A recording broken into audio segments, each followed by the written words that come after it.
A couple weeks earlier than we have in the past. This is typically how we would practice during the season when school's in session, and just felt like we didn't want to wait. And so we're out here early and get some off their feet a little earlier and gives them a chance to get a good breakfast in them, and then we'll come back and meet this afternoon. But it's been good work so far.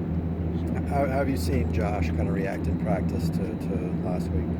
I've seen an increased sense of urgency in just the way that he's approached everything, which is what we were hoping to see. I've seen it really throughout the whole team. Are you eager to kind of see what he does in the game? Yeah, I always am though, but I really want to see if we can take, the lessons we learned last week and apply them on Saturday night.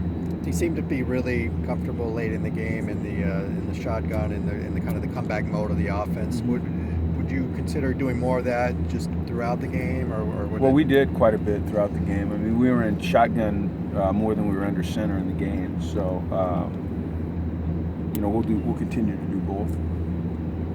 Do you think there's an element that Josh has been out of the shotgun and the spread like most of his life from St. John Bosco, and then the first year that he was here, that he might be a little bit more comfortable in that? No, I don't. I think that's completely overrated to think that there's any difference between taking a snap under center and the shotgun and spread.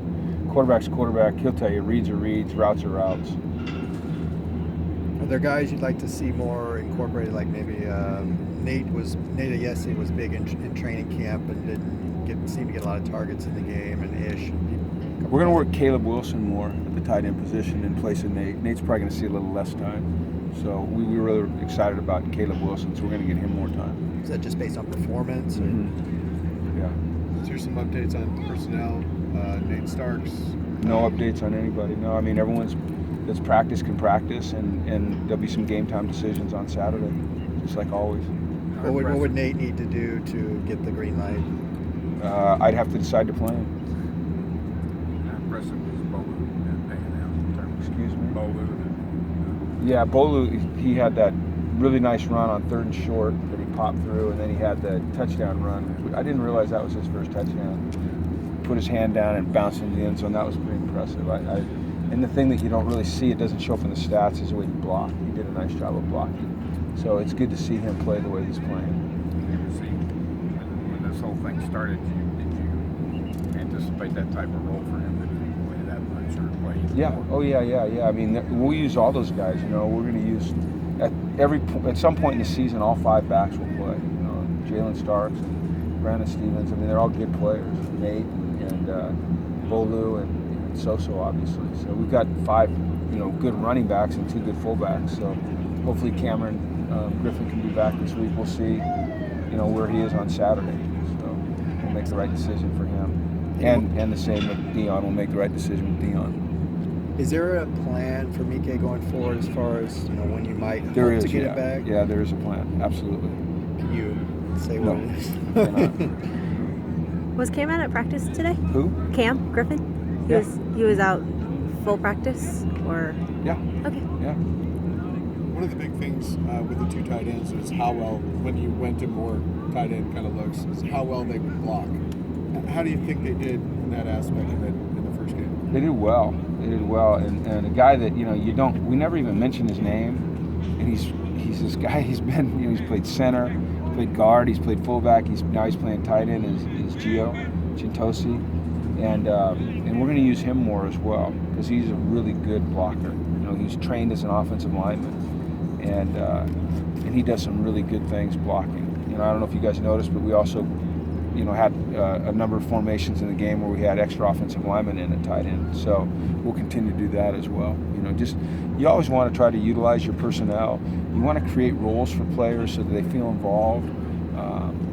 It's impossible to get everybody in every game. It just is. You'd love to, but it's just hard to do. Like you asked about Theo the other day. You just can't get everybody in every game. But creating roles for guys so that they feel like they're actively participating and producing and helping us win, that's important for us to do. Were there some available scholarships, and did some walk-ons get granted?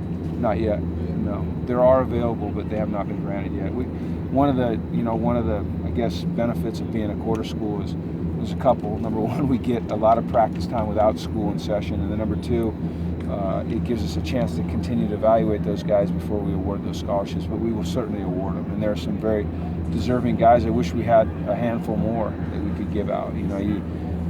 I'm partial to get walk-ons, guys that pay their own way to school, and they come out here and they fight and they kick and they scratch every day and they give their best, and they have a great attitude, and you'd love to reward them all, but unfortunately you can't. And so hopefully you pick the right guys.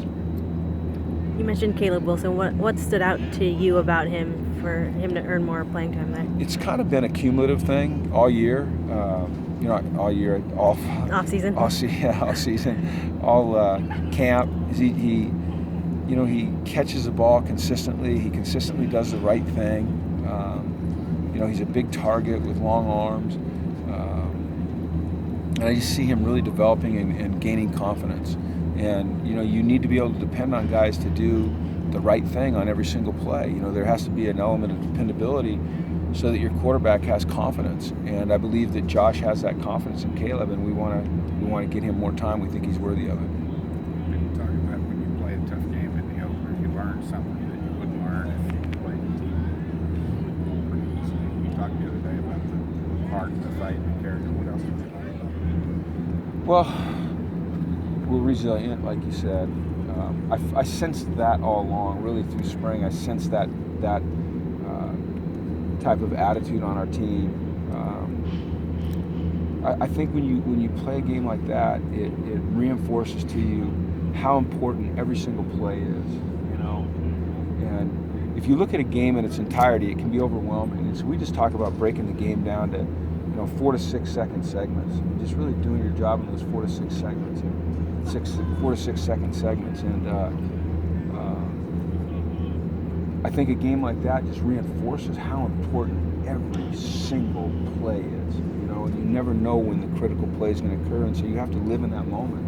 I think we've learned that from that game, and I think it made an impression on him, and I've seen it in practice so far. So hopefully, we grow from that. Details, taking care Well, of it. yeah, just being able to maintain a focus, an intensity level for that long, and not let your mind wander. It's not easy to do, but it's something you have to train yourself to do, and we're trying to train ourselves to do that. What'd you see from Jacob Tuioti in that first game? I like him. I think he's it's a kind of a blessing and a curse, is that he's so flexible and so versatile that your tendency at times is to move him around, which is not fair to the young man. So we're trying to settle him into a spot or two, but I see a guy that plays hard.